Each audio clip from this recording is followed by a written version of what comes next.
மல்கியா 3ஆம் அதிகாரம் 3ஆம் வசனம். அவர் உட்கார்ந்து வெள்ளியை புடமிட்டு சுத்திகரித்துக் கொண்டிருப்பார். அவர் லேவியின் புத்திரரை சுத்திகரித்து அவர்கள் கர்த்தருடையவர்களாய் இருக்கும்படிக்கும் நீதியாய் காணிக்கை செலுத்தும்படிக்கும் அவர்களை பொன்னை போலவும் வெள்ளியை போலவும் புடமிடுவார். கர்த்தர் உட்கார்ந்து புடமிடுகிற ஒரு காரியம் மல்கியா 3:3 சொல்லியிருக்கு. இது எல்லாருக்கும் நமக்கு எல்லாருக்கும் தெரிஞ்ச வசனம் தான். புடமிடுதலுடைய நோக்கமே 2 காரியத்துக்கு தான். புடமிடுதலுடைய 2 காரியம். ஒன்று, அதில் இருக்கிற களிம்புகளை நீக்குவது. 2வது, அதை ஒரு நல்ல பொருளாய் உருவாக்குவது. இதுக்கு தான் ஒரு தட்டான் என்ன செய்யறான், புடமிடுகிற ஒரு ஆசாரி அந்த வேலையை செய்யறது. காரணம் என்ன? 2 காரியம். ஒன்று, அந்த புடமிடும் பொழுது அதுக்குள்ள இருக்கிறதான களிம்புகள் எல்லாம் என்ன செய்யும், போயிடும், பியூர் ஆயிடும். 2வது, தன்னை எப்படி உருவாக்கணும்னு அவன் நினைக்கிறானோ அதை அப்படி என்ன செய்யலாம். அதனாலதான் இங்கேயும் 2 காரியம் சொல்லியிருக்கு. ஆண்டவர் செய்யற 2 காரியம். அவர்கள் கர்த்தருடையவர்களாய் மாற வேண்டும். 2வது, நீதியாய் காணிக்கையை செலுத்தும்படி. காணிக்கை என்கிறது பணம் நினைச்சிடக்கூடாது.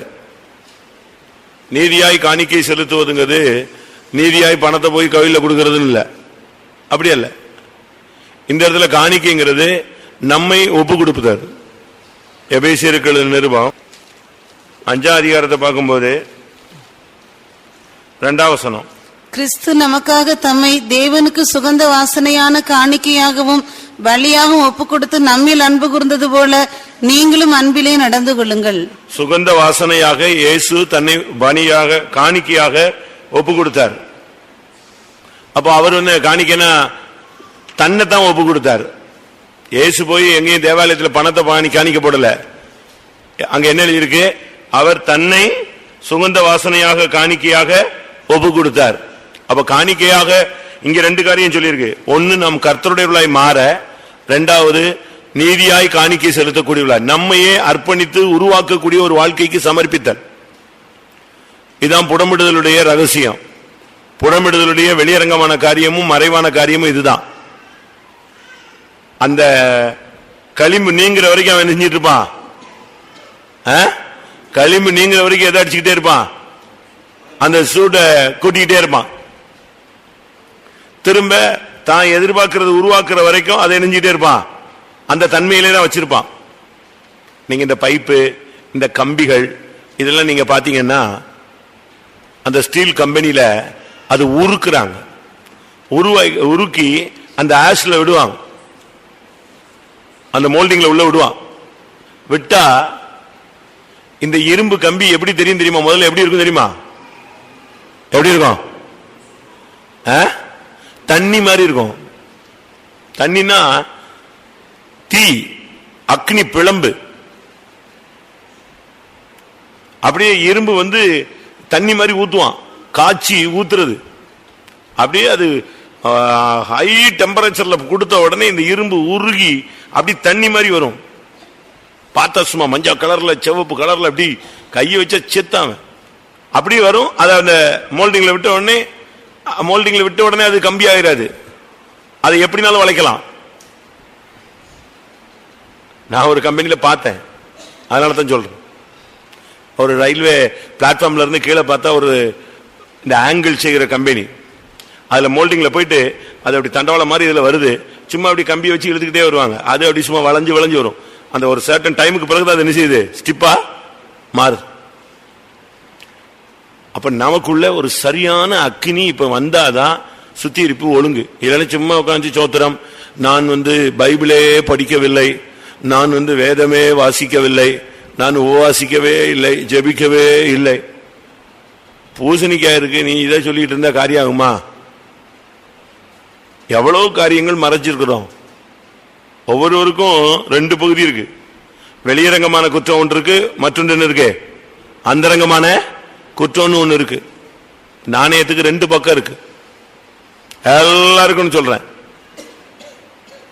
டபுள் லைன் இருக்கும். இத 2யுமே சரிப்படுத்தணும்னா சரியான ஒரு அக்னி வந்தாதான் நடக்கும். புடமிடுதல். நமக்குள்ள சரியான அக்னியை பத்த வைக்கணும். சும்மா தோத்துறோம் நடக்காது. பர்னஸ்ல போன மாதிரி அந்த இதுக்குள்ள போகணும், அக்னி சூளைக்குள்ள போயிட்டு வரணும். நீங்க செங்கல் சூளையை பாருங்க, அதுல அழகா மண்ணை தான் வெட்டி வைக்கிறாங்க, குழைச்சு கரெக்டா வெட்டி உள்ள வச்சிடறான். அது அந்த சூட்ல கலர் என்ன செய்யுது, மாறணும். சும்மா செம்மண் போட்டு கலர் மாறினா அது ஒரிஜினல் இல்ல. ஆனா இன்னும் நீங்க நல்லா பாத்தீங்கன்னா, அதிகமா சூளையில சூடாயிருச்சுன்னா சில கல்லுக்கு பேர் என்னது, ஒருக்காங்கல்லுன்னு சொல்லுவாங்க. அது உடையாது, அது சிவப்பு கலர்லயும் வராது, கருப்பு கலர்ல ஷைனிங் மாதிரி ஆயிடும். பாத்திருக்கீங்களா? அது அன்லிமிட்டட் ஹீட். மண்ணே தண்ணி, சும்மா தண்ணி மாதிரி வரும் ஹீட் ஆயிடுச்சுன்னா. இந்த அடுப்புக்கு வைக்கிற செங்கல்ல சில செங்கல் அப்படி வைப்பாங்க, அந்த கல்லை வச்சு கட்டினா அடுப்பு என்ன செய்யாது, வெடிக்காது. பெரிய ஃபர்னஸ் எல்லாம் கட்டுறதெல்லாம் அதை வச்சுதான் கட்டுறாங்க, அவ்வளவு ஹீட் டெம்பரேச்சர்ல கொடுத்தது. அதனால இப்ப கொஞ்ச நேரம் நம்ம புடமிடுகிறவனுடைய சவுக்காரத்துக்கு இடம் கொடுக்கணும். 2ஆம் வசனத்துல அவர் புடமிடுகிறவனுடைய அக்னியை போலவும் வண்ணாருடைய சவுக்காரத்தை போலவும் இருப்பார். ஒன்று அக்னி, மற்றொன்று சவுக்காரம். இந்த கரை, அழுக்கு, ரொம்ப கூடின அழுக்கு, போகாத அழுக்கு, இதெல்லாம் எதுல போகும், சவுக்காரத்துல போகணும், உட்காரணும். நம்ம ஒன்னும் பேசக்கூடாது. ஆண்டவரே, அவர் ஆவியானவர் சொல்லுவார், நீ இப்படி இப்படி செஞ்சது தப்புன்னு. ஆண்டவரே ஆமா ஆண்டவரே, ஆமா ஆண்டவரே, மன்னிச்சிரும். இப்ப நீங்க கோர்ட்ல ஒரு கேஸுக்கு போறீங்கன்னு வச்சுக்கோங்களேன், நீ இப்படி இடிச்சிட்ட, உன் குற்றத்தை ஒத்துக்கொள்கிறாயா அப்படிமா கோர்ட்ல ஜட்ஜு. எஸ் லார்ட் அப்படின்ட்டா 75 ரூபா ஃபைன், போயிட்டு வாண்டுருவான். இல்ல ரைட், 18ஆம் தேதி வாய்தா, அவ்வளவுதான். அது எங்க போயிடும். ஆனா அதே நேரத்தில் குற்றத்தை ஒத்துக்கிட்டா உடனே என்னது, ஒரு தண்டனை முடிஞ்சிச்சு, ஒரு அபராதம். அதை விட்டுட்டு நீ இழுத்தீன்னா போயிட்டே இருக்க வேண்டியதான். உண்மை நான் சொல்றது சரிதானா? அதனால வக்கீல் சொல்லிடுவான், சரியா தவிர ஒத்துட்டு போயிடுறாப்பா, ஆமான்னு சொல்லு, 125 ரூபா ஃபைனை கட்டி எங்க போய் சேர்ந்துரு, வீட்டுக்கு போ, இன்னும் 3 மாசம் இழுக்காதம்மா. அதே மாதிரி நம்ம பகுதியில் தவறு இருக்கோ இல்லையோ, ஆமா ஐயா தப்பு தான், மன்னிச்சிருங்க, தாழ்த்துக்கிறேன், வேண்டாம், இனி அந்த புகழும் வேண்டாம், மேன்மையும் வேண்டாம், கனமும் வேண்டாம், நான் என்னை ஒப்பு கொடுக்குறேன், என்னை உடைக்கிறதுக்கு ஒப்பு கொடுக்குறேன், உருவாக்குறதுக்கு ஒப்பு கொடுக்குறேன். சரி, அக்னி எனக்குள்ள வரட்டும், நான் எப்படியாவது யாரா மாறிடணும், என்னுள்ள உள்ள களிம்பும் போயிடணும், உமக்கேற்ற ஒரு மனவாட்டியா நான் நெஞ்சிடணும், உருவாகவும் செஞ்சிடணும், ஒப்பு கொடுத்துடணும். யோசேப்பின் வாழ்க்கைய பைபிள் சொல்லுது, புடமிடுது வாழ்க்கை. அவனை அவர் அனுப்பின அந்த வசனம் அவனை புடமிட்டது. 105ஆம் சங்கீதமா, கர்த்தருடைய வசனம் அவனை புடமிட்டது. 105:19. கர்த்தர் சொன்ன வார்த்தை நிறைவேறும் அளவும் அவருடைய வசனம் அவனை புடமிட்டது. கொன்னுடுச்சு அவனை. ஆனா அந்த வசனம் புடமிட புடமிட புடமிட புடமிட புடமிட அவன் தன்னை அப்படியே பரிசுத்தத்துக்காய் ஒப்பு கொடுத்து நிந்தை, அவமானம், கேள்வி, குற்றச்சாட்டு, சிறைச்சாலை எல்லாத்தையும் சகிச்சுக்கிட்டே போனான். ஆண்டவரே ஆண்டவரேன்னு எங்க வந்துட்டான், எங்க வந்தாச்சு, சிங்காசனத்துக்கு வந்துட்டான். அதனால இந்த சுத்திரிப்பு கூட்டம் மற்ற சுத்திரிப்பு கூட்டம் கூட இருக்கக்கூடாது. எல்லாருக்கும் ரொம்ப டயர்டு. இன்னைக்கு ஏசு வந்துட்டா வெரி டயர்ட், நாளைக்கு வாங்க ஆண்டவரே அப்படின்னு சொல்லிடுவீங்களோ, சொல்லிடுவோமா? ஒன்னும் பேச முடியாது. ட்ரம்பட் அடிக்கும், அது யாரு காதுல கேட்கும் அவன் நெஞ்சிடுவான். அந்த சத்தத்தினுடைய சக்தி எப்படின்னா, அந்த சத்தம் யாருக்கு கேட்குதோ அந்த சத்தம் அவனை மாத்திரம் என்ன செஞ்சிடும், பிளாக் பண்ணிடும், அப்படி தூக்கிடும், இல்லைன்னா மறைச்சிடும், மறுரூபமாக்கிடும். அந்த சவுண்டுக்கு அந்த சக்தி உண்டு. எக்காலம் துணிக்கும், நாம் எல்லாரும் வருவோம். அந்த சவுண்டு கேட்ட உடனே அவ்வளவுதான், மறைஞ்சிருவான். அதுக்கு பிறகு அவனுக்கு பூமியில வேலை கிடையாது. அதனால கொஞ்ச நேரம், ஒரு 5 நிமிஷம் 10 நிமிஷம் தரேன், எல்லாரும் கண்ணை மூடுவோம். கர்த்தாவே, நீங்க உட்கார்ந்து என்னை புடமிடும் போது நான் பிஸின்னு வெளியே ஓடக்கூடாது சுவாமி, நான் என்னை தாழ்த்தி ஒப்பு கொடுக்குறேன்.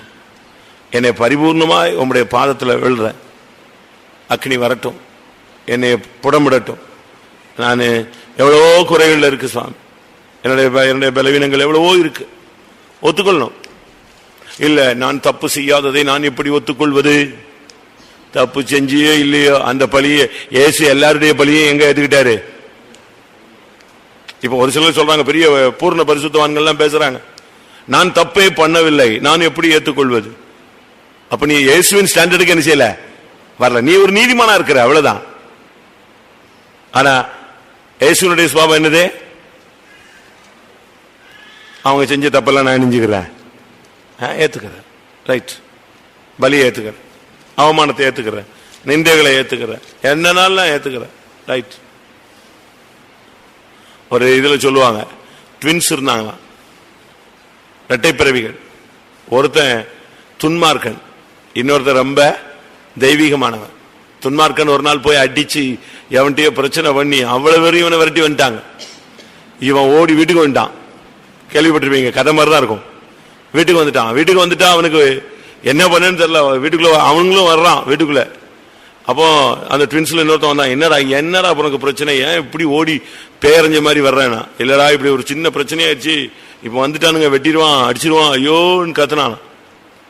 சட்டையை கலத்துறாரு. அவன் என்ன நினைச்சான், சட்டையை கலத்துனா ஆள் கிளியர் ஆயிடும்னு சொல்லிட்டு சட்டையை கலத்திவான். நீ ஓடிடுற, நான் பாத்துக்கிறேன் நான். சரி, இவன் கதவு பூட்டிடுவான்னு பார்த்தான், அவன் ஓடியே போயிட்டான். இவன் டக்குன்னு அவன் சட்டையை வாங்கி இவன் போட்டுக்கிட்டான்.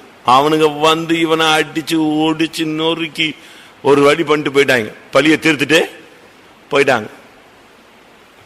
அவங்க போன பிறகு ரொம்ப நேரம் கழிச்சு இவன் வந்தான். எப்படி இவன் சமாளிச்சான்னு தெரியலையே, நம்மள டகால்னு சட்டை கலத்துட்டா நம்மள எஸ்கேப் பண்ணிட்டானேன்னு. இங்க வந்து பார்த்தா இவன் தான் நெஞ்சான், அடிபட்டு கிடந்தான். என்னடா, சரி நீ செஞ்சிட்ட தப்பு, நான் ஏத்துக்கிறேன், கூட பிறந்ததுக்காக ஏத்துக்கிறேன். இப்படித்தான் யாரு ஏத்துக்கிட்டா? ஏசு ஏத்துக்கிட்டா. இப்படித்தான் மனவாட்டி ஏத்துக்கொள்வாள். அப்படித்தானே? மனவாட்டிலாம் அப்படித்தானே? கரெக்ட் தானா? ரெபேக்காள் சொல்றா, அவன் கேட்கிறான், இது ஒரு சாபமாய் போயிருமே, அந்த சாபம் எங்க வரட்டும், என் மேல வரட்டும், நான் ஏத்துக்கிறேன், விடு. முழு உலகத்தின் சாபத்தையும் இயேசு யார் மேல ஏத்துக்கிட்டா? நீ என் பிள்ளை, நான் பெத்த பிள்ளை, உன் சாபத்தை நான் நெஞ்சுக்கிறேன், ஏத்துக்கிறேன். அப்படித்தான் ஊழியக்காரங்க பைபிள்ல சொல்லி இருக்கிறது. சபையின் அக்கிரமத்தை ஊழியக்காரன் என்ன செய்யறான்? சுமக்குறான். ஏத்துக்கிறதுல சுமக்குறான். ஆரோனை கூப்பிட்டு சொன்ன வார்த்தையே, இஸ்ரவேலின் அக்கிரமத்தை நீ என்ன செய்யணும்? சுமக்கணும். அக்கிரமத்தை சுமக்கிற ஊழியன்னு ஒரு ஊழியம் இருக்கு. அக்கிரமம் செய்யற ஊழியம் இல்ல. வாசிங்க அப்படி வசனம் தெரியுமா? அக்கிரமம் செய்யற ஊழியம் இல்ல, அட்டூழியம் இல்ல, அக்கிரமத்தை சுமக்கிற ஊழியம். என்னாகமம் 18:1. என்னாகமம் 18:1. பின்பு கர்த்தர் ஆரோனை நோக்கி, நீயும் உன்னோட கூட உன் குமாரரும் உன் தகப்பன் வம்சத்தாரும் பரிசுத்த ஸ்தலத்தை பற்றிய அக்கிரமத்தை சுமக்க வேண்டும். நீயும் உன்னோட கூட உன் குமாரரும் உங்கள் ஆசாரிய ஊழியத்தை பற்றிய அக்கிரமத்தை சுமக்க வேண்டும். இதுதான் ஊழியம். அக்கிரமம் செய்யற ஊழியம் இல்ல, அக்கிரமம் சுமக்கிற ஊழியம். தாயும் தகப்பனும் கஷ்டப்பட்டு பிள்ளைய பெற்று படிக்க வச்சு வளர்க்கு கடனைப்பட்டு சாப்பிடாம இவங்க தன்னுடைய ஆசை இச்சைகள் எல்லாம் அடக்கி தன்னுடைய வசதி வாய்ப்பெல்லாம் குறைச்சி தான் பிள்ளைய படிக்க வச்சு நல்லபடியா செய்யணும்னு ஆசைப்படுறான்.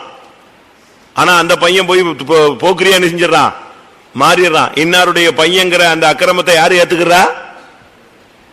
ஒவ்வொரு தாய் தகப்பனும் ஏத்துக்கிறாங்க. அவங்க தஞ்ச தப்பு கிடையாது. யார் செய்யற தப்பு? அவன் செய்யற தப்பு. அதுபோல முழு இஸ்ரவேலுடைய அக்கிரமத்தையும் ஒரு ஆசாரியன் சுமக்கணும். சும்மா அழகா ட்ரிம்மா ட்ரெஸ் போட்டுக்கிட்டு மார்பதகத்தை மாத்திக்கிட்டு அப்படியே அழகா தூப கலசத்தை அடிச்சுட்டு ஸ்டைலா போற ஊழியம் கிடையாது இது. அந்த ஆசாரியனுக்கு பின்னால் என்ன இருக்கு? நீயும் உன் குமாரரும் பரிசுத்த ஸ்தலத்தை பற்றிய அக்கிரமத்தை சுமக்க வேண்டும். இஸ்ரவேல் ஜனங்களுடைய குற்றங்களுடைய ஆசாரிய ஊழியத்தை பற்றிய பரிசுத்த ஸ்தலத்தை பற்றிய அக்கிரமம், ஆசாரிய ஊழியத்தை பற்றிய அக்கிரமம். சும்மா இதுதான் ஊழியம். 2 ஆடு கொண்டு வந்து பலி செலுத்துவாங்க. ஒரு ஆடு செத்து போயிடும். ஒரு ஆடை எங்க விட்டுருவாங்க? போக்காடா விட்டுருவான். அது இவனுடைய அக்கிரமத்தை சுமந்து அது போக்காடா தெரியுமா? சும்மா இல்ல. இயேசு பலியான ஆடு, ஊழியக்காரன் போக்காடாய் விடப்பட்ட ஆடு. அதனாலதான் ஒவ்வொரு தேசமா இப்படி அலைஞ்சு அலைஞ்சு ஜனத்தினுடைய அக்கிரமத்தை சுமந்துட்டு வர்றான்.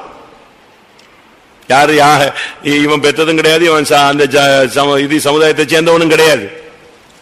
ஆனா எல்லா ஜனங்களுடைய அக்கிரமத்தையும் நெஞ்சிட்டு வரான். இவன் போக்காடாய் விடப்பட்ட இவன் சுமந்து திரிகிறான்.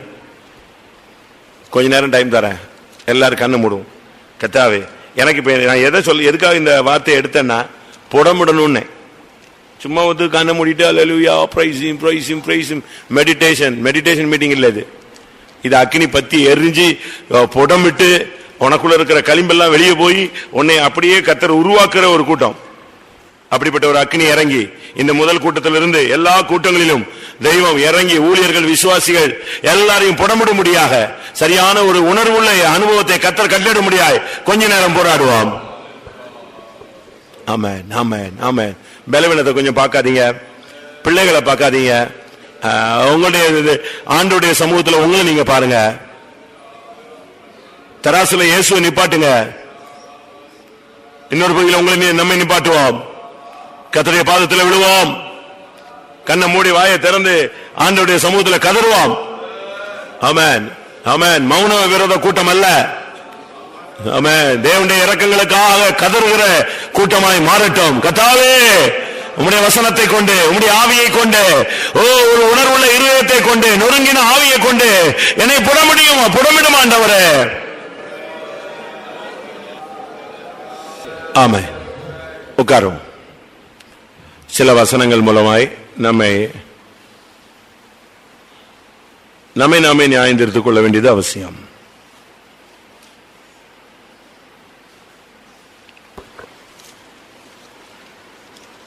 ஒரு நியாய தீர்ப்பு உண்டு என்பதை நாம் மறந்துவிடக்கூடாது.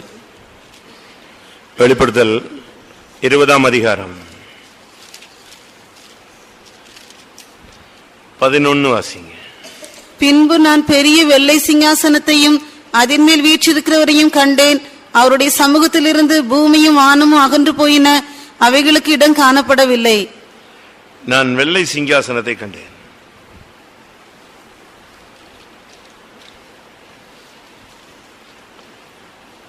அதில் வீற்றிருக்கிறவரையும் கண்டேன். 13ஆம் வசனம் எல்லாரும் நியாய தீர்ப்பு அடைந்தார்கள் என்று சொல்லியிருக்கு. முதலாவது, நம்ம எல்லா கிரியைகளுக்கும் ஒரு நியாய தீர்ப்பு உண்டுங்கிறத மறந்துடக்கூடாது.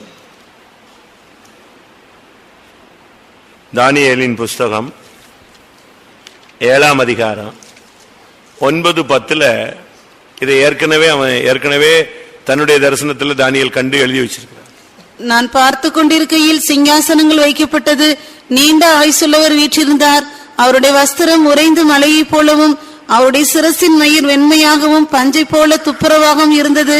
அவருடைய சிங்காசனம் அக்கினி ஜுவாலையும் அதன் சக்கரங்கள் எரிகிற நெருப்புமாயிருந்தது. அக்கினி நதி அவர் சந்நிதியிலிருந்து புறப்பட்டு ஓடினது. 1000 பேர் அவரை சேவித்தார்கள். கோடா கோடி பேர் அவருக்கு முன்பாக நின்றார்கள். நியாய சங்கம் உட்கார்ந்தது, புஸ்தகங்கள் திறக்கப்பட்டது. இதேதான் வெளிப்படுத்தல் 20 சொல்லியிருக்கு.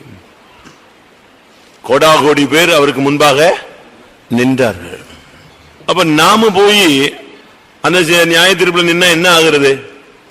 இத்தனை வருஷம் பைபிளை தூக்குனது, இத்தனை வருஷம் இயேசுவேன் கத்திட்டு இருந்தது, இத்தனை வருஷம் ஆவியில் நிறைஞ்சது, நகையை கலத்தினது, ஒயிட் அண்ட் ஒயிட் போட்டது, பல பிரதிஷ்டைகள் பண்ணது, மீசை எடுத்தது, தாடி எடுத்தது, இப்படி சொல்லிட்டே போலாம். எவ்வளோ நமக்கு கிருபையில சத்தியங்களை கேட்க ஆவியான நம்மோட இடைபட நமக்குள்ள எவ்வளவோ உருமாற்றங்கள் நினைச்சது நடக்குது. இவ்வளவு நடந்து கடைசியில போய் அங்க போய் நின்னா என்ன வருது? பிரயோஜனம் இல்லையே. 1 கொரிந்தியர்ல பவுல் பேசுகிறார், நம்மை நாமே நிதானித்து அறிந்தால் நாம் நியாயம் தீர்க்கப்படும். 1 கொரிந்தியர் 11:31. நம்மை நாமே நிதானித்து அறிந்தால் நாம் நியாயம் தீர்க்கப்படும். அடுத்த வசனம், நாம் நியாயம் தீர்க்கப்படும் போது உலகத்தோட ஆக்கினைக்குள்ளாக தீர்க்கப்படாதபடிக்கு கர்த்தராலே சிட்சிக்கப்படுகிறோம். அப்ப நம்மை நாமே நிதானிச்சு அறிஞ்சிட்டா எதுல இருந்து தப்பிடலாம்? சொல்லுங்க, நியாய தீர்ப்புல இருந்து தப்பிடலாம். அப்ப நமக்கு நியாய தீர்ப்பு கிடையாது. கிடையாதுன்னு அசால்ட்டா இருந்துடக்கூடாது. அப்படி ஒரு வாழ்க்கை நம்ம என்ன செய்யணும், இந்த உலகத்துல வாழணும். மத்தேயு 19ஆம் அதிகாரம் 27-28.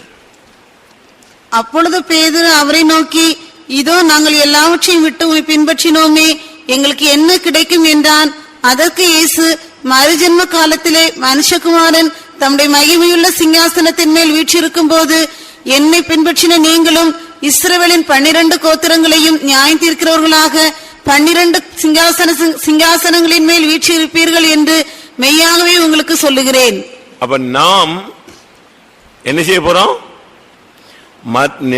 சிங்காசனங்களை உட்கார்ந்து நம்ம யாரும் என்ன செய்ய போறோம்? நியாயம் தீர்க்க போகிறோம். அப்ப நமக்கு என்ன இருக்கக்கூடாது? நாம் நியாயம் தீர்க்கப்பட கூடாது. வெளிப்படுத்தல் 20ஆம் அதிகாரம் 4ஆம் வசனம். அன்றியும் நான் சிங்காசனங்களை கண்டேன், அவைகளின் மேல் உட்கார்ந்தார்கள், நியாய தீர்ப்பு கொடுக்கும்படி அவர்களுக்கு அதிகாரம் அளிக்கப்பட்டது. நியாய தீர்ப்பு அளிக்கப்படி அவர்களுக்கு அதிகாரம் கொடுக்கப்பட்டது.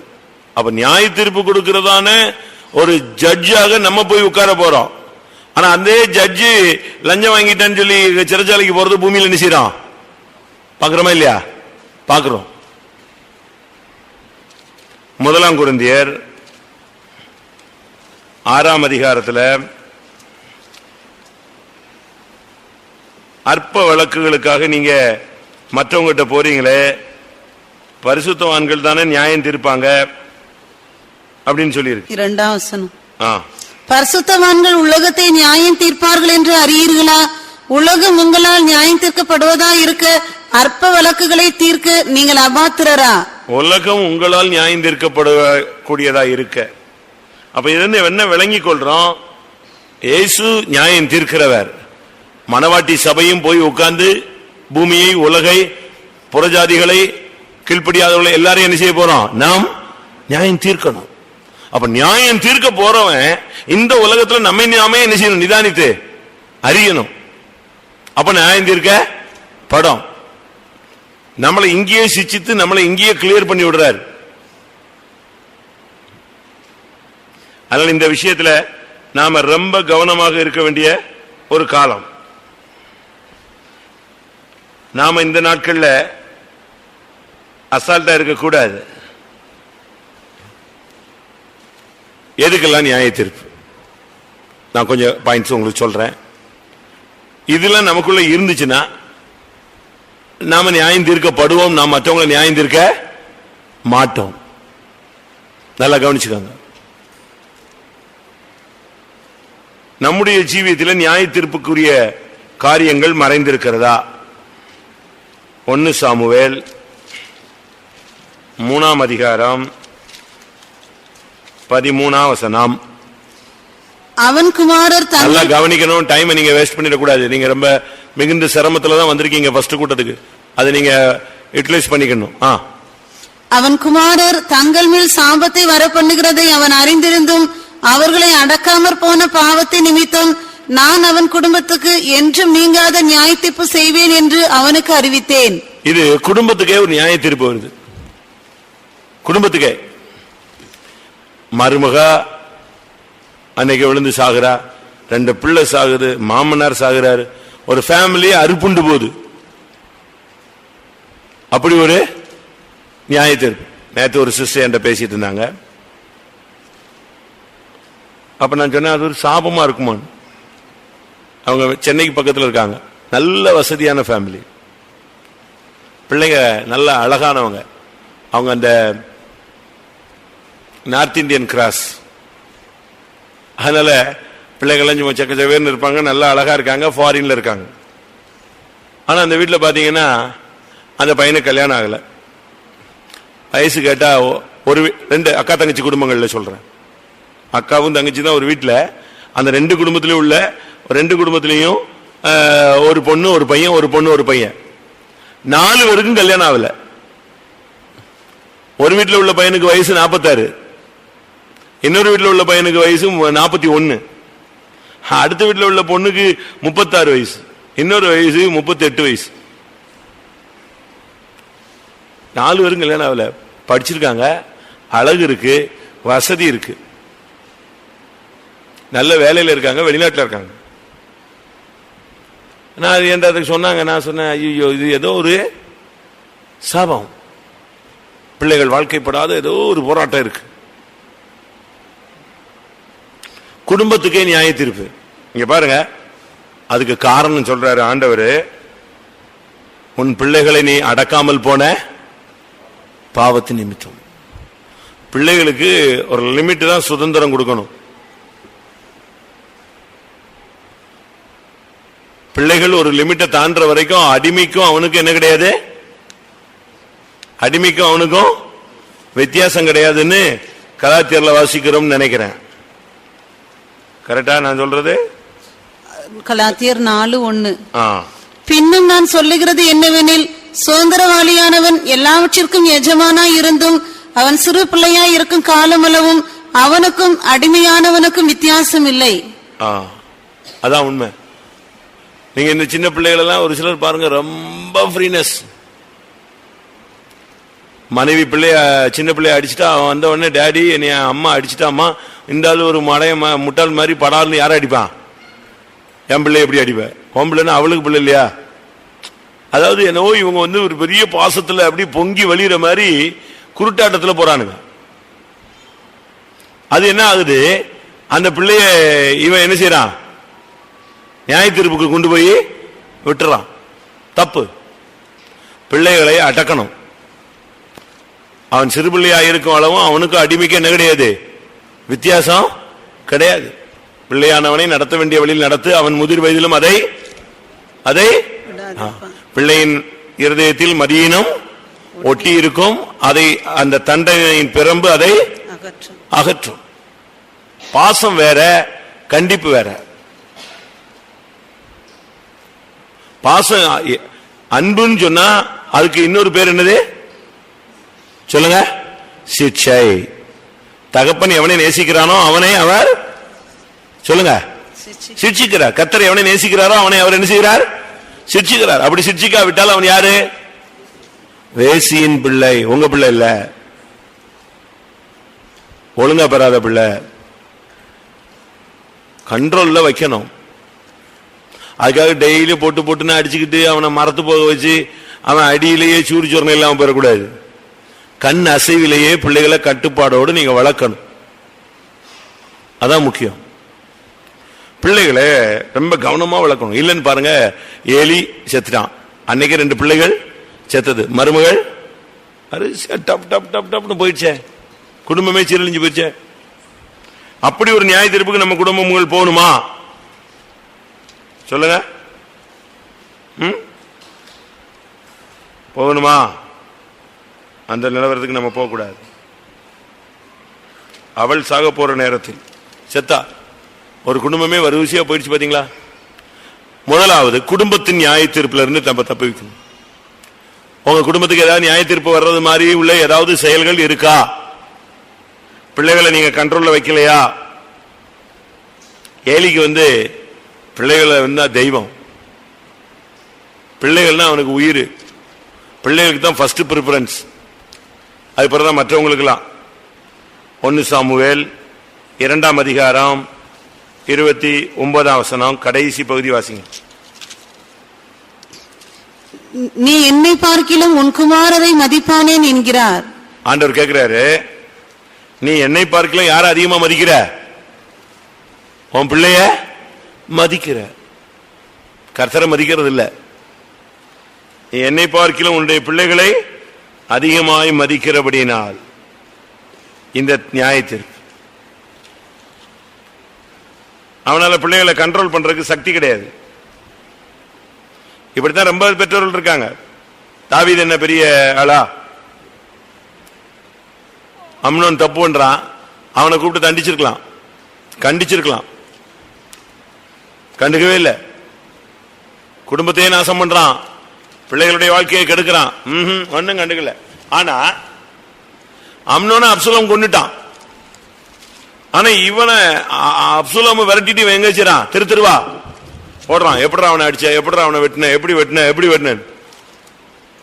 முதல்ல அவனை கரெக்ட் பண்ணியிருந்தா இந்த கொலை நெஞ்சிருக்காது. அவன் மாம்சீகமா நடந்தான். அன்னைக்கு அவனை கூப்பிட்டு சரியா தண்டிச்சிருந்தா அப்சுலோம் அமைதியா இருந்திருப்பான், அமைதியா போயிருப்பான். சரி வாங்கிட்டான். அவன் 2 வருஷமா பார்த்தான் இந்த தகப்பன் இவ்வளவு மோசமான ஆளா இருக்கான், பிள்ளைய கண்டிக்க மாட்டேங்கிறான், அப்ப நம்ம தான் தண்டனை கொடுக்கணும்னு சொல்லி அவன் தண்டனை கொடுத்தான். தண்டனை கொடுத்தவனை விரட்டிக்கிட்டு வேங்க வரட்டான், அப்சுலம் கொன்றுவேங்கிறான். அப்சுலம் போயே போயிட்டான். நம்ம அப்படிலாம் செய்யக்கூடாது. கரெக்ட் டயத்துல நம்ம அந்த வேலை.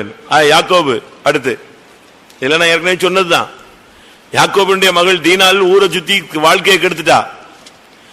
அதுல வாழ்க்கை போயிருச்சேன்னு தம்பி அண்ணன்களுக்கு எல்லாம் பயங்கர கொதிப்பு. யார வெட்டிட்டான்?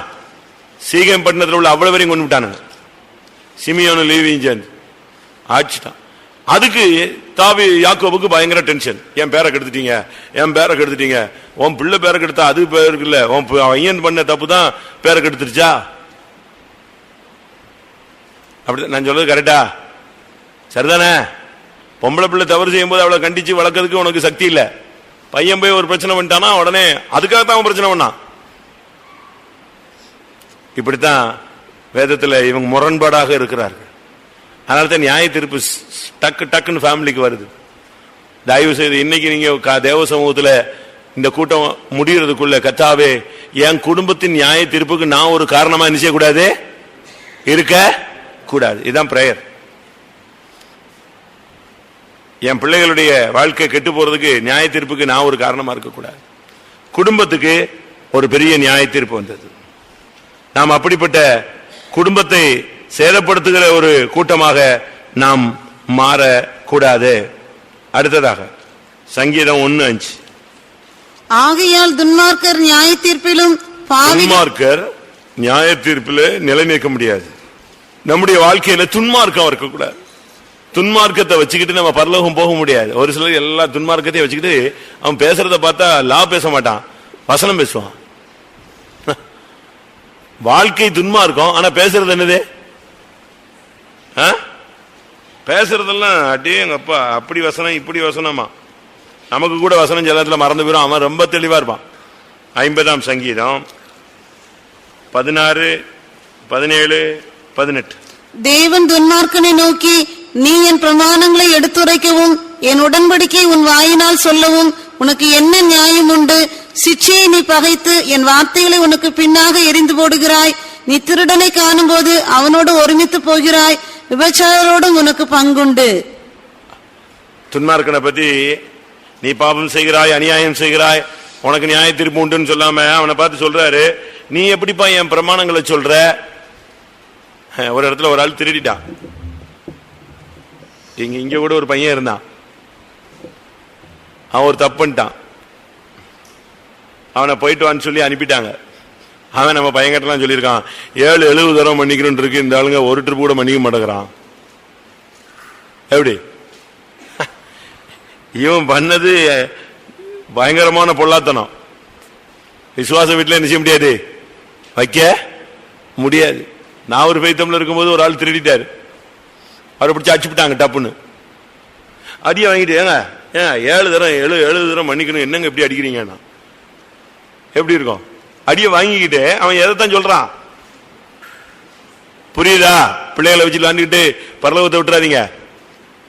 கர்ப்பவதிகளுக்கும் பால் கொடுக்கிறவர்களுக்கும் ஐயோன்னு இருக்கு, உஷாரா இருங்க. அடியை வாங்கிக்கிட்டு அந்த ஆள் சொல்றது என்னது, ஏங்க இப்படி அடிக்கிறீங்க, 7-70 தடவை மன்னிக்கிறேன்னு சொல்லியிருக்கு, இப்படி அடிக்கிறான். திருடக்கூடாதுன்னு சொல்லியிருக்கலப்பா, அது உனக்கு தெரியாதா? 7-70 தடவை மன்னிக்கணுங்கிற வசனம் மட்டும்தான் உனக்கு தெரிஞ்சிருக்க தவிர பிறர் பொருளை சொல்லுங்க அந்த வசனம் தெரியலையே. நீ என் பிரமாணங்களை எடுத்துரைக்கவும் என் உடன்படிக்கையை உன் வாயினால் சொல்லவும் உனக்கு என்ன நியாயம் உண்டு? நீ என் சிட்சையை பகைக்கிறாய், என் வார்த்தைகளையோ உனக்கு பின்னாக எரிந்து போடுகிறாய். சிட்சையில துன்மார்க்கனுக்கு ஒத்துக்க மாட்டான். நீ இப்படி தப்புன்ட்ட உனக்கு இந்த கண்டிஷன், அது எப்படி அவனுக்கு கொடுக்கல இவனுக்கு கொடுக்கல, அவன் அப்படி இருக்கான் இவன் எப்படி இருக்கான், டக்குன்னு லா பாயிண்ட தூக்கிட்டு வந்துருவான். சிட்சிக்கப்படணும், சிட்சிக்கணும். நீதிமான் என்ன செய்யட்டும்? நீதிமான் தலையை உயர்த்து. நீதிமான் என்னது? தயவாய் குட்டட்டும். எப்படி? தயவாயெல்லாம் கிடையாது, குட்டட்டும். அது என் தலைக்கு எப்படி இருக்கட்டும்? ஏத்துக்கிறேன். அடிக்கட்டும், என்னை கண்டிக்கட்டும், என்னை சீர்படுத்தட்டும், நான் எப்படியாவது சரியாகணும். திருடனை காணும் போது ஒருமித்து போகிறாய். ஒரு சிலருக்கு சிச்சையே இருக்கக்கூடாது, அப்படி புகழ்ந்துகிட்டே இருக்கணும். அரசியல் தலைவர்கள் மாதிரி புகழ்ந்துகிட்டே இருந்தா எல்லா கூட்டத்துக்கும் வந்துருவான். நீ சரியில்லைன்ட்டா போதும், அதோட நான் இருக்கிற வரைக்கும் கூட்டத்துக்கு என்ன செய்ய மாட்டான், வரவே மாட்டேன். துன்மார்க்கெல்லாம் இருக்கக்கூடாது.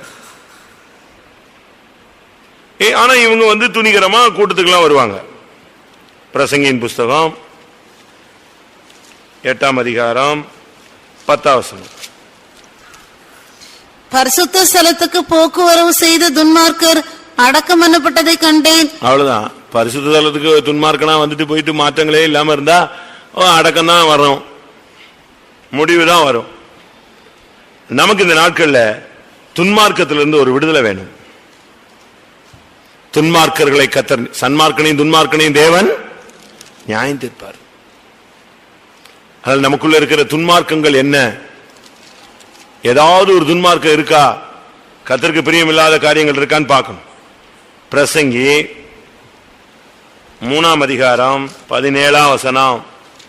சகல எண்ணங்களையும் சகல செய்கைகளையும் நியாயம் தீர்க்கும் காலம் இனி இருக்கிறபடியால் சன்மார்க்கனையும் துன்மார்க்கனையும் தேவன் நியாயம் தீர்ப்பார் என்று என் உள்ளத்தில் எண்ணினேன். சகல எண்ணங்களையும் சகல செய்கைகளையும், அதாவது நம்ம நான் ஒரு தப்பும் பண்ணல சொல்லலாம். ஆனா கர்த்தர் எதை அறிகிறாரு? எண்ணங்களை பார்க்கிறார். மனுஷனுக்கு தெரியாது. ஆனா தேவனோ இருதயத்தை, மனுஷ முகத்தை தானே பார்க்க முடியும். ஆனா தேவன் எதை பார்க்கிறாரு? இருதயத்தை பார்க்கிறார், சகல எண்ணங்களையும். அதனாலதான் பவுல் சொல்லுகிறார், கிறிஸ்துவை அறிகிற அறிவுக்கு விரோதமாக எழும்புகிற எல்லா மேட்டிமையான எண்ணங்களையும் நாங்கள் சிறைப்படுத்துகிறோம். அதனால எண்ணங்களுக்கு கூட நியாய தீர்ப்பு. அப்படி பார்த்தா நம்ம கற்பனையிலேயே போய்கிட்டு இருக்கோம், கற்பனையிலேயே போய்கிட்டு இருக்கோம். அடிக்க முடியாது, அடி 4 அடிச்சிருக்கணும், என்ன பண்றது, நமக்கு சக்தி இல்லை, ஆண்டவராவது அடிக்கட்டும் அப்படிங்கிறோம். நம்ம எண்ணங்கள்லாம் எப்படி இருக்கு? பரிசுத்தவான்களுடைய எண்ணங்கள் நமக்கு இருக்கா? எண்ணங்களையும் சகல செய்கைகளையும் நியாயம் தீர்ப்பார்.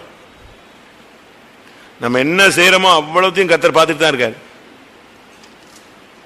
நான் முந்தி ஒரு காலத்துல யோசிச்சேன், அப்ப எனக்கு அறிவு கம்மி. ஐயோ அப்பா, கோடிக்கணக்கான பேர் இருக்கான், அவன் எங்கெல்லாமோ என்னெல்லாமோ பண்ணிட்டு அலையறான், இதெல்லாம் எங்க கணக்குல வரப்போகுதுன்னு. இப்ப இந்த வீடியோ சிடி அது இதுன்னு வந்த பிறகு ஆமா இதெல்லாம் இருக்கும், ஒத்துக்கலாம். அப்படித்தானே? ஒரு இவ்வளவு சைஸ் மெமரி சிப்பு என்னெல்லாமோ சேட்டை பண்ணுது. மெமரி கார்டு பார்த்திருக்கீங்களா? மெமரி கார்டு, அதுலயும் பாதி இது என்னது? பிளாஸ்டிக். பாதி தான் என்னது? அந்த உலோகம். அது இங்க உட்கார்ந்து இருந்தா கூட சேட்டலைட் கனெக்ஷன் என்ன செய்யுது? சுண்டி இழுக்குது. உனக்கு அதே வார்த்தையை அப்படியே சொல்லுது. அப்பதான் யோசிச்சேன், கொஞ்சோண்டு மெமரி சிப் வச்சிருந்தா போதும், முழு உலகத்து கண்ட்ரோல் எங்க வச்சுக்கலாம்? ஆண்டவர் கையில வச்சிருப்பார். எல்லாம் வரும். சிங்காசனங்கள் நிற்கும் போது, கோடி கோடி ஜனங்கள் வரும்போது அது வாட்டுக்கு திரையில ஓட வேண்டியதுதான். அவனை கூப்பிட்டு, இந்த குற்றம் செய்தாய் உனக்கு எரிநரகம், இந்த குற்றம் செய்தாய் உனக்கு புறம்பான இருள், இப்படிலாம் சொல்ல வேண்டியதில்லை. அவன் நின்ன உடனே அவன் போயிடுவான், எழுதிட்டு போயிடும், நியாயம் தீர்க்கப்படும். சகல எண்ணங்களையும் சகல செய்கைகளையும் கர்த்தர் நியாயம் தீர்ப்பார். நம்ம நினைக்கிறோம் யாருக்குமே தெரியாதுன்னு. பூனை கண்ணை மூடிக்கிச்சான், அது நினைப்பு என்னது? பூலோகம் இருண்டு போச்சு. அடி விழும் பாருங்க, கட்டை தூக்கிட்டு மண்டில அடிப்பான். அப்பதான் தெரியும் அடி எங்க விழுந்துருச்சு. நியாய தீர்ப்பு வரும், அன்னைக்கு தான் தெரியும், ஓஹோ நம்ம நினைச்சது தவறுன்னு.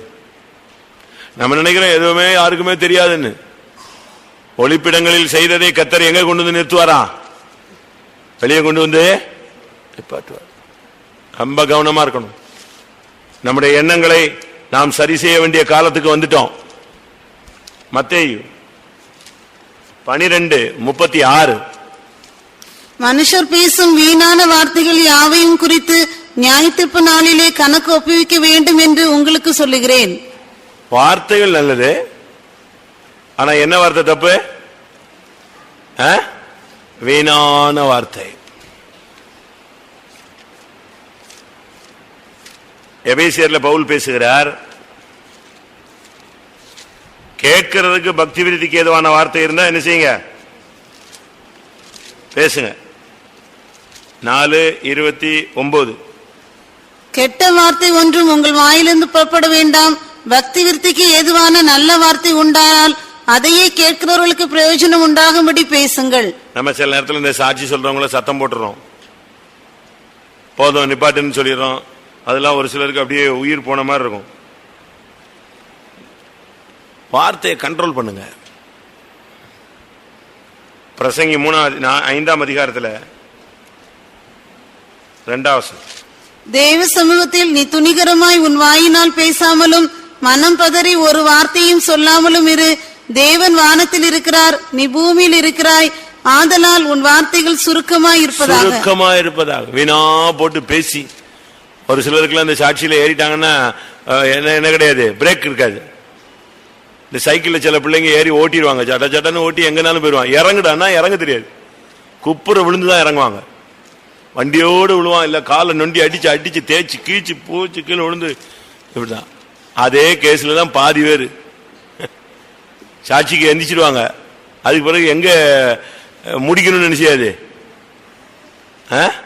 தெரியாது. திருப்பி இவங்களை நம்ம கயிறை கட்டி தான் பிடிச்சி என்ன செய்யணும்? ஆமென், உட்காரு உட்காரு உட்காருன்னா தான் உட்காருவான். பேசுற அதனாலதான் தேவ சமூகத்தில் உன் வார்த்தைகள் எப்படி இருக்கணும்? சுருக்கமா இருப்பதா. ஷார்ட்டா பேசுங்க. ஷார்ட் அண்ட் ஸ்வீட்னு சொல்லுவான். ரொம்ப சிம்பிளா நச்சுன்னு பேசணும். சும்மா மணிக்கணக்கா ஒரு சிலர் இந்த தீர்க்கதரிசனம் சொல்லுவாங்க, அதுவாட்டுக்கு அவ்வளவு தூங்கி எந்திரிச்சிருவான். ஒரு சிலர் ஜெபம் பண்ணுவாங்க, அதுவாட்டுக்கு போயிட்டே இருக்கும். நம்ம 1.5 மணி நேரம் பிரசங்கம் பண்ணதை இவங்க 1.25 மணி நேரம் ஜெபம் பண்ணுவாங்க, கொஞ்சம் தவிர்த்துட்டு. அந்த வேலைலாம் இருக்கக்கூடாது. டிஎல் மூடி பிரசங்கம் பண்ணாராம், முடிந்து ஜெபம் பண்ண கூடவோன்னாராம். ஒருத்தன் பிடிச்சிட்டான் மைக்க, போயிட்டான் அவன் போக்கு. பாதி பேர் கண்ணை திறந்துட்டான், பாதி பேர் ஒருத்தன் இப்படிங்கிறான், ஒருத்தன் அப்படிங்கிறான். ஒன்னும் இவர் ஜெபத்தை என்ன செய்யல, அப்படி ஆண்டவரே இப்படி ஆண்டவரேன்னு போயிட்டாரு. டிஎல் மூடி பார்த்தாரு, அடப்பா 1.5 மணி நேரம் பிரசங்கம் பண்ணதை இவன் சொல்லியே முடிச்சிட்டானேன்னு சொல்லி, தேவ சமூகத்தையே கெடுத்துட்டானேன்னு சொல்லி உடனே இவர் மைக்க பிடிச்சு சொன்னாராம், சகோதரர் ஜெபித்து கொண்டிருப்பார், நாம் பாடல் பாடுவோம். அடுத்த ஸ்டெப் போலாம். அவர் ஜெபிச்சுட்டு இருப்பார். எப்படிதான் சுருக்கமா, ரத்தன சுருக்கமா, ரத்தன சுருக்கம். இந்த ராக்கெட்ல போறவன்லாம் நம்மள மாதிரி சோத்து முட்டையை தூக்கிட்டு போக மாட்டான். நம்மள மாதிரி இட்லி தோசைன்னு அது பாட்டுக்கு டப்பா டப்பா ஊத்திட்டு போறதில்ல. அவனுக்கு சாப்பாடு பார்த்திருக்கீங்களா? என்னது சொல்லுங்க. டேப்லெட்ஸ் நீங்க போடுறீங்கல்ல, மாத்திரை வீட்டுல எல்லாம் பாதி பேர் தான் போடுறானே. அதுதான் அதுக்குள்ள ஒரு நேர சாப்பாடு எதுக்குள்ள இருக்கு, அந்த சாராம்சம். அவ்வளவுதான். அழகா அதை போட்டா போதும், ஒரு டைம் பசி ஆறிடும். அதே சத்து, அதே ஜீவன், அதே பலன் இருக்கு. யோசிச்சு பாருங்க. வார்த்தைகள், மனுஷர் பேசும் வீணான வார்த்தைகள். யார்கிட்ட என்ன பேசுறோம், யார்கிட்ட என்ன பேசக்கூடாது, அவசியமா தேவையா? இயேசு சில இடத்துலலாம் அப்படியே நின்றுட்டார், மௌனமா இருந்தார். பிலாத்து சொல்றான், ஏப்பா நான் இவ்வளவு பிரச்சனை நடந்துட்டு இருக்கு, நீ ஒண்ணுமே நிச்சயம் மாட்டேங்கிற, பேசியா ஏதாவதுன்னு. அவரோ மௌனமா இருந்தார். அது எல்லாருக்கும் ஆச்சரியமா இருந்துச்சு. இவ்வளவு பெரிய குற்றச்சாட்டை சொல்லி சிலுவையில தொங்க விட போறாங்க, நம்மள மாதிரி ஆள்னா அங்க கடந்து இணைஞ்சிருப்பான், ஒரே கூப்பாடு போட்டு கத்திட்டு இருப்பான். பவுல பிடிச்சுட்டாங்க ஒரு இடத்துல, அடிக்கிறதுக்கு நியாய சங்கத்துல கொண்டு விட்டாங்க. பவுலுக்கு என்ன பண்ணணும்னு தெரியல, நான் பரிசேயன்ட்டான், டப்புன்னு ஒரே கத்து. யார கூட்டிட்டான்? அப்படியே பார்த்தான்.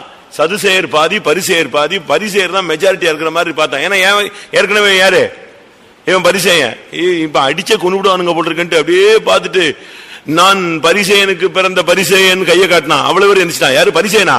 எப்படிப்பா இவனை அடிக்கலாம், தள்ளி விடுறான், அவனை தொடாதன்ட்டான் எல்லாரும். இப்படி யாரு பண்றத? ஏசு மௌனமா இருந்தார். வீட்லயும் பாருங்க, ஒரு சிலருக்குலாம் பேசியே அடி வாங்கிக்கிட்டே இருப்பாங்க, ஆனா பேசிக்கிட்டே இருப்பாங்க.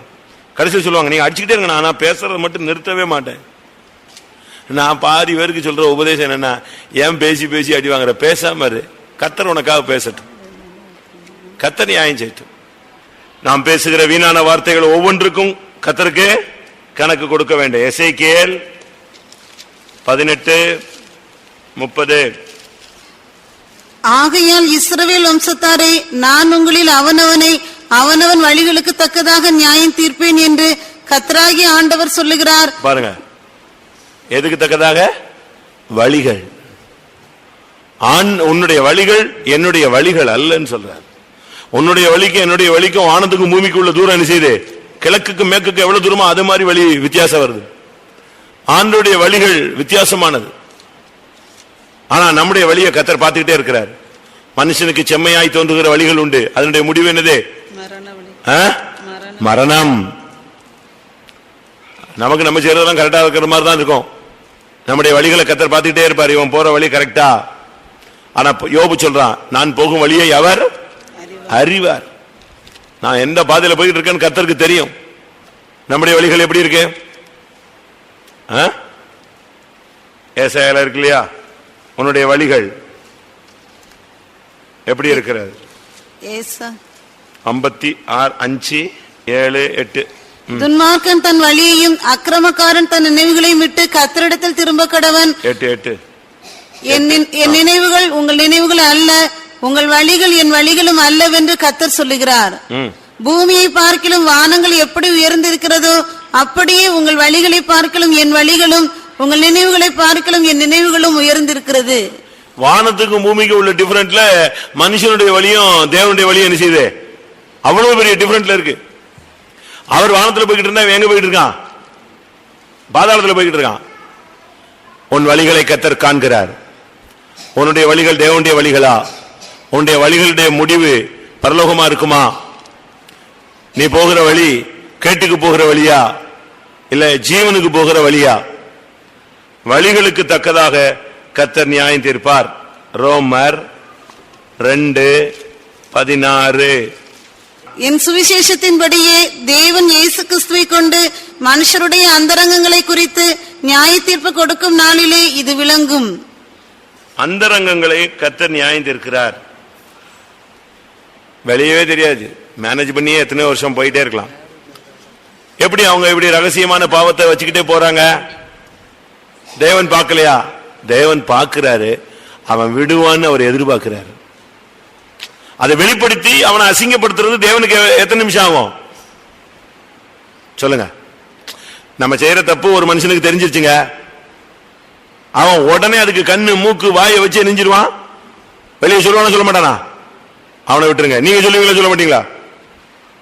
அவங்களுக்கு இருக்க முடியாது. சோத்திரம் சோத்திரம் சோத்திரம் சோத்திரம் எப்படியாவது சொல்லிடணுமோ. ஆனா ஆண்டவர் அப்படி சொல்றது இல்ல. அந்த அந்தரங்கத்தை அப்படியே அந்தரங்கமாகவே வைக்கிறார். அதனாலதான் பைபிள் சொல்லுது, எவனுடைய பாவங்கள் மூடப்பட்டதோ அவன் பாக்கியவான். எவனுடைய பாவங்கள் மூடப்பட்டதோ அவன் பாக்கியவான். ஏன்? அவனுக்கு டைம் கொடுத்துட்டே வருவார். விடுறானா? வெட்டுருவான். சூழ்நிலையில் இப்படி மாட்டிட்டான், ரைட்டு, இப்படி வெயிட் பண்ணிட்டே இருக்கிறார். அந்த வெயிட்டிங் டயத்துக்குள்ள அவன் அந்தரங்க ஜீவியத்திலிருந்து சரிப்படுத்திக்கிட்டான்னா அவனுடைய பாவம் என்ன செய்யுது? அப்படி என்ன, நீங்களா தூங்கிட்டீங்களா இருக்கீங்களா சிஸ்டர்ஸ்லாம்? அவனுடைய பாவம் என்ன செய்யப்பட்டது? சங்கீதத்தில் வாசிங்க. சங்கீதம் 32:1. எவனுடைய மீறுதல் மன்னிக்கப்பட்டதோ எவனுடைய பாவம் மூடப்பட்டதோ அவன் பாக்கியவான். புரியுதா? மன்னிக்கப்பட்டவனும் பாக்கியவான், பாவம் மூடப்பட்டவனும் பாக்கியவான். அப்போ அவன் அந்த அந்தரங்க ஜீவியத்தில் சரிப்படுத்திக்கிறான்னு அர்த்தம். கர்த்தர் பார்த்தாரு, ரைட், அப்படியே முடித்தார். அவன் சரியாயிட்டான்ல, இனி அவன் என்ன செய்ய வேண்டியதில்லை, வெளிப்படுத்தி கண்டிச்சு அவனை துக்கப்படுத்த வேண்டிய அவசியம் இல்ல. அவன் அப்படி மறைச்சு ஆண்டவர்ட்ட மன்னிப்பு கேட்டு கிளியர் பண்ணிட்டான். ரைட், அது அப்படி விடு. வெளியரங்கமானது மனுஷனுடையது, மறைவானதெல்லாம் யாரு? ராஜாவின் மேன்மை என்ன? நீதிமொழிகள். காரியத்தை மறைப்பது ராஜாக்களுக்கு மேன்மை. ராஜா அப்படியே தெரிஞ்சாலும் அப்படியே அமைதியா இருப்பான், காரியத்தை நெஞ்சிருவான். ஏன்னா அவன் ராஜா. அவன் 2ஆம் கிளாஸ் பிள்ளை மாதிரி வெளியே நின்றுட்டு நினைச்ச முடியாது, பேசிட்டு இருக்க மாட்டான். வாசிங்க. காரியத்தை மறைப்பது தேவனுக்கு மேன்மை, தேவனுக்கே மேன்மை. காரியத்தை ஆராய்வதோ ராஜாக்களுக்கு மேன்மை. காரியத்தை மறைக்கிறது யாருடைய மேன்மை? தப்பா சொல்லிட்டேன். ராஜாக்கள் தேவனுடைய அப்படியே மறைச்சிருவார். அவன் என் பிள்ளை. ஒரு தாய் தன்னுடைய பிள்ளையினுடைய குற்றத்தை அப்படி மறைச்சிடறா, தகப்பன் அப்படியே மறைச்சிடறான். அதுபோல நாம் இந்த நாட்கள்ல நம்முடைய தேவன் நம்முடைய குற்றங்களை அப்படி மூடுறார். அந்த அந்தரங்கங்கள் நியாய தீர்ப்புக்கு வர்றதுக்கு முன்னால அந்தரங்க ஜீவியத்தை நீ என்ன செஞ்சுக்கணும்? எப்படி செஞ்சுக்கணும்? சரிப்படுத்திக்கணும். இல்லாவிட்டால் நாம் செய்யற அந்தரங்க காரியங்களுக்கு என்ன உண்டு? நியாய தீர்ப்பு உண்டு. அடுத்து 1 கொரிந்தியர் 6ஆம் அதிகாரம் 2ஆம் வசனம். பரிசுத்தவான்கள் உலகத்தை நியாயம் தீர்ப்பார்கள் என்று அறியீர்களா? உலகம் உங்களால் நியாயம் தீர்க்கப்படுவதா இருக்க அற்ப வழக்குகளை தீர்க்க நீங்கள் அபாத்திரரா? உலகம் உங்களால் நியாயம் தீர்க்கப்படும். நமக்குள்ள உலகம் இருந்தா நமக்குள்ள நியாய தீர்ப்பு உண்டு. உலகத்தில் உள்ள எந்த ஒரு காரியம் நமக்குள்ள இருந்தாலும் நியாய தீர்ப்பு உண்டு. உலகத்தை கத்தர பரிசுத்தவான்கள் என்ன செய்வாங்க? நியாயம் தீர்ப்பார்கள். உலகத்திலும் உலகத்தில் உள்ளவைகளிலும் அன்பு கூறாதிருங்கள். உலகம் அதன் ஆசை இச்சைகளும் ஒளிந்து போகும். கண்களின் இச்சை, மாம்சத்தின் இச்சை, ஜீவனத்தின் பெருமை இவைகள் உலகத்தில் உண்டானவைகள்.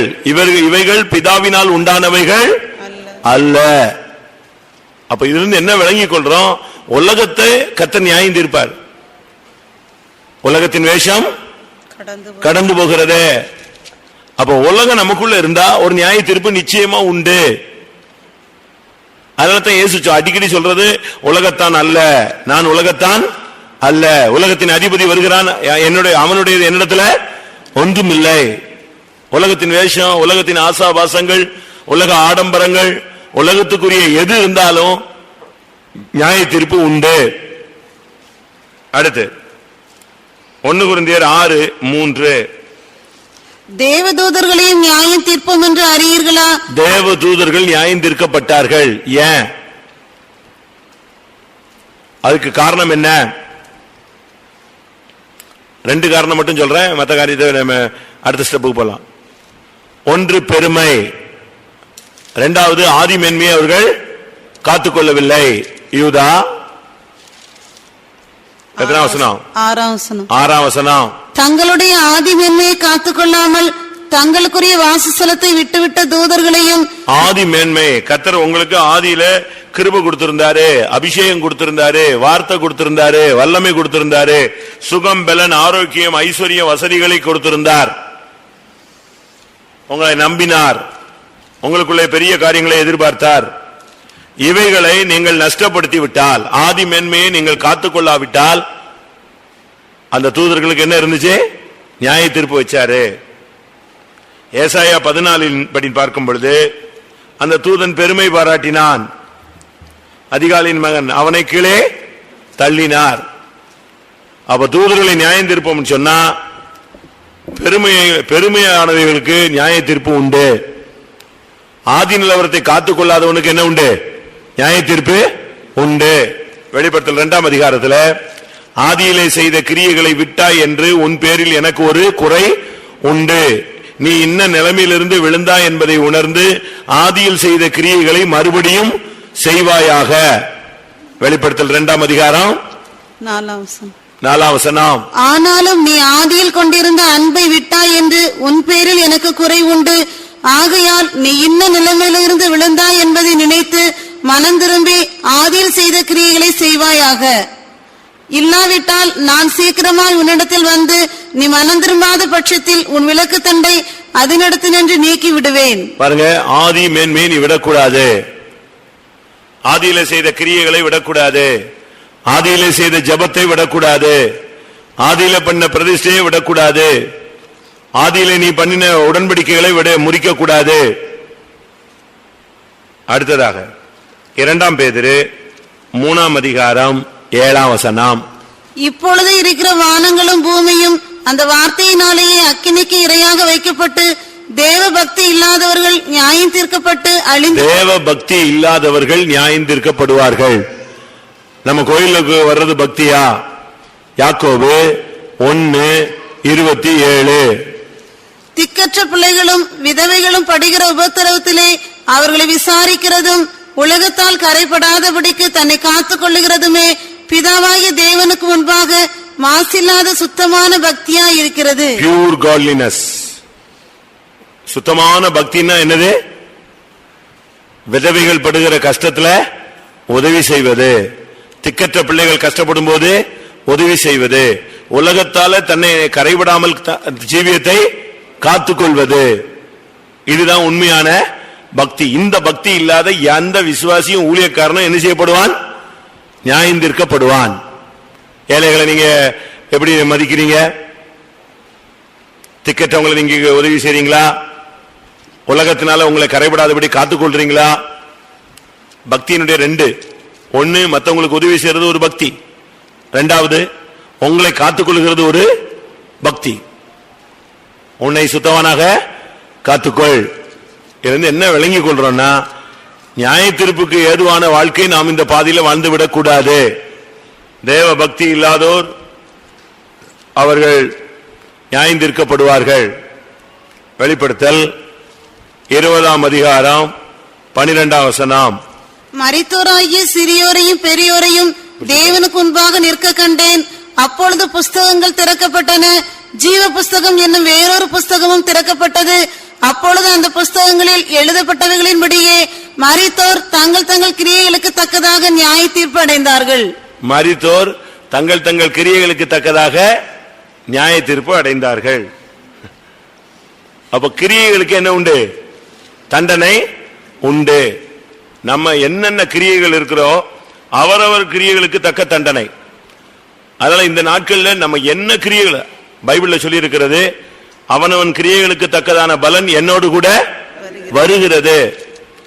அப்ப கிரியைகளுக்கு தக்கதான பலனை கர்த்தர் நமக்கு தருகிறார். ஒரு விசுவாசியை எப்படி நியாயம் தீர்க்கிறார்? ஒரு ஊழியக்காரனை எப்படி நியாயம் தீர்க்கிறார்? உலகத்து மனுஷனெல்லாம் பல விதங்களை நியாயம் தீர்க்கிறார். ஆனா ஒரு விசுவாசியை ஒரு ஊழியக்காரனை எப்படி நியாயம் தீர்க்கிறார்? வசனமே, அவன் கேட்ட வசனமே அவன் என்ன வசனம் கேட்டானோ. யோவான் 12:48. என்னை தள்ளி என் வார்த்தைகளை ஏற்றுக்கொள்ளாதவனை நியாயம் தீர்க்கிறது ஒன்று இருக்கிறது. நான் சொன்ன வசனமே அவனை கடைசி நாளில் நியாயம் தீர்க்கும். வசனம் நம்ம பிரசங்கம் கேட்கிறோம் பாருங்க. நான் பிரசங்கம் ஈஸியா பண்ணிடுறேன். ஆனா நான் பண்ண பிரசங்கத்துக்கு எனக்கு என்ன உண்டு?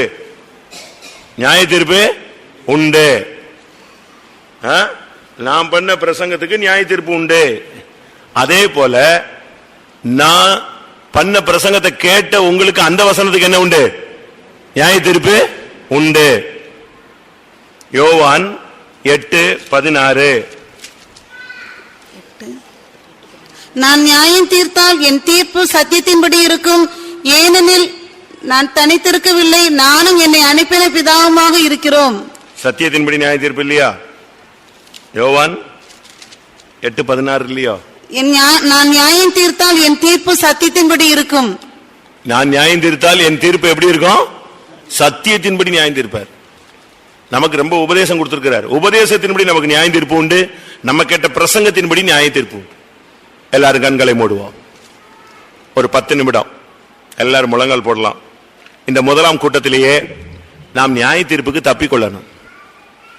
ஏனென்றால் நம்ம அநேகர் நியாய தீர்ப்புக்கு ஏதுவான பல கிரியைகளிலே நாம் சிக்கி இருக்கிறோம். எல்லாரும் கண்களை மூடுவோம். சில நிமிடங்கள் ஆண்டவருடைய பாதத்தில் நம்மை ஒப்பு கொடுப்போம். ஆண்டவருடைய பாதத்தில் நம்மை ஒப்பு கொடுக்கும் பொழுது நமக்குள்ளே நம்மை நாமே சரிப்படுத்திக் கொள்ள ஒரு வாய்ப்பு இருக்கிறது. கொஞ்ச நேரம் ஆண்டவருடைய பிரசன்னத்தில் நம்மை தாழ்த்தி ஒப்பு கொடுக்கலாம். ஆண்டவர் நம்முடைய மத்தியில இரக்கமுள்ளவராய் தான் வந்திருக்கிறார். ஏனென்றால் நாம் நியாய தீர்ப்பிலிருந்து தப்பிக்கொள்ள வேண்டும் என்பதில் தேவன் கவனம் உள்ளவராய் இருக்கிறார். அதனால்தான் கர்த்தர் இந்த மாலை வேளையில நம்மோடு பேசிக் கொண்டிருக்கிறார். இதுவரை நம்ம நியாயம் தீர்க்காது இருக்கிறதுக்கு காரணம் அவருடைய இரக்கம். இதுவரை நம்முடைய பாவங்களை வெளியாக்காமல் இருக்கிறது காரணம் நாம் திரும்பி விடுவோம் என்கிற நிச்சயம். அதனால்தான் நம்முடைய பாவங்களை அவர் மூடி வைத்திருக்கிறார். கொஞ்ச நேரம் டைம் கொடுக்கிறேன். கண்ணை மூடி ஆண்டவருடைய சமூகத்தில் நம்ம ஒப்பு கொடுப்போம்.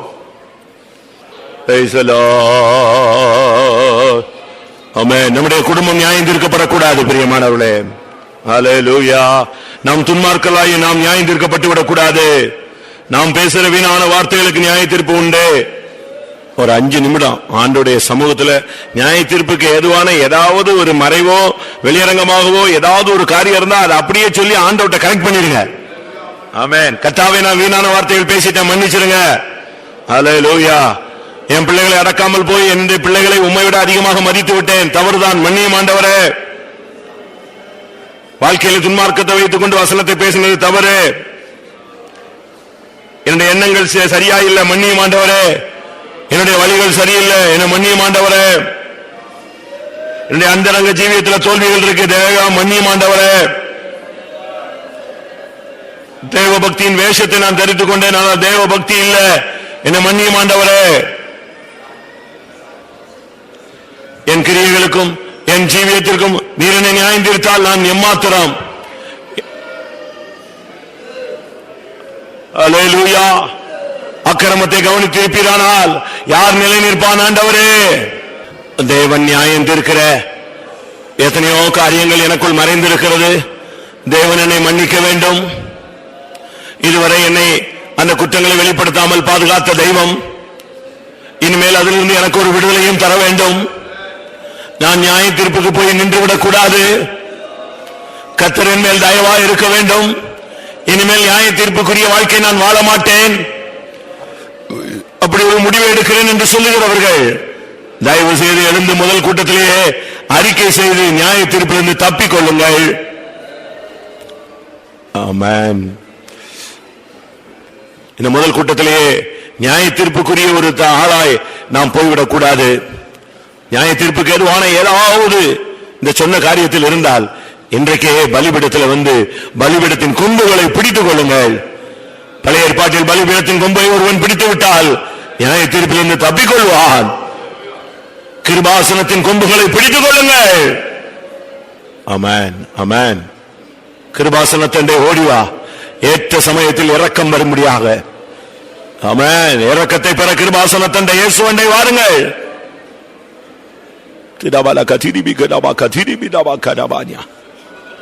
கர்த்தாவே, தேவ பக்தி இல்லாமல் நான் ஜீவித்த இடங்களை மன்னியும். என் கிரியைகள் சரியில்லை, என் வழிகள் சரியில்லை, என் அந்தரங்க ஜீவியம் சரியில்லை, என்னுடைய வார்த்தைகள் சரியில்லை, என்னுடைய எண்ணங்கள் சரியில்லை.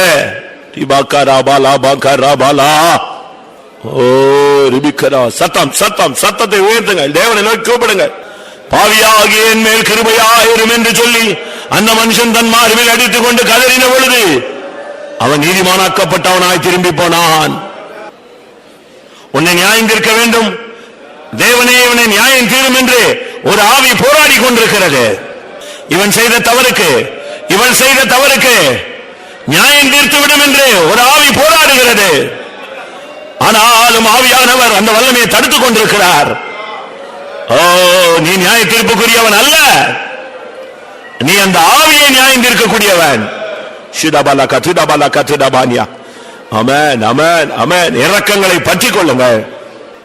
இதுவரை நான் செய்த தவறுகளுக்கு என்னை நியாயம் தீர்த்திருந்தால் நான் அழிந்து போயிருப்பேன் என்று எத்தனை பேர் ஒத்துக்கொள்றீர்கள்?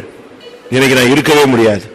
பழைய ஏற்பாட்டு பிரமாணத்தின்படியோ புதிய ஏற்பாட்டு பிரமாணத்தின்படியோ என்னை தேவன் நியாயம் தீர்த்திருந்தால் நானும் என் குடும்பமும் அழிந்து போயிருப்போம். கிருபை என்னை நிலைநிறுத்தி இருக்கிறது. ஆமென், ஆமென், ஆமென். நியாய தீர்ப்புக்குரிய பாவம் இருக்கின்ற ஒத்துக்கொண்டவர்கள் இனிமேல் நான் அப்படி செய்ய மாட்டேன் என்கிற தீர்மானத்துக்குள்ள வாருங்கள் பிரியமானவர்களே. அதுக்குரிய ஒரு அபிஷேகத்தை கர்த்தர் தரட்டும். இதுவரை நியாய தீர்ப்புக்கு நேராகவே உன் வாழ்வை, உன் ஊழியத்தை, உன் வாழ்வின் ஒவ்வொரு பகுதியையும் இழுத்துக் கொண்டு போன ஆவி இப்பொழுது உன்னுடைய அறிக்கையின் மூலமாக உன்னை விட்டு விலகி நிற்கிறது. ஆமென். நீ இப்பொழுது நீதிக்காக உன்னை ஒப்பு கொடுத்தால் கர்த்தருடைய வல்லமை நிரப்பப்படும் பொழுது இந்த ஒதுங்கி நிற்கிற வல்லமை ஆக்கினைக்கு உள்ளாக மாற்றப்படும். கர்த்தருடைய சமூகத்துக்காக ஸ்தோத்திரம் பண்ணுவோம். அவர் உட்கார்ந்து வசனத்தின் மூலமாய் நம்மை புடமிட சித்தம் கொண்டிருக்கிறார். அதற்காக ஸ்தோத்திரம் பண்ணுவோம். எப்படி ஆயினும் இந்த கூட்டங்கள் வாயிலாக நாம் அவருடைய வாய் மாறத்தக்கதாக கர்த்தர் ஒவ்வொரு கூட்டங்களிலும் ஆளுகை செய்ய முடியாது. ஸ்தோத்திரம் பண்ணுவோம். இன்னும் மீதியா இருக்கிற 4 கூட்டங்களையும் கர்த்தர் பொறுப்பெடுக்க முடியாது. ஸ்தோத்திரம் பண்ணுவோம்.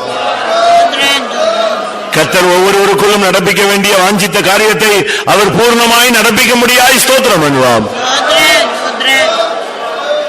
இந்த மாதமெல்லாம் கர்த்தர் நடத்த முடியாது. ஸ்தோத்திரம் பண்ணுவோம்.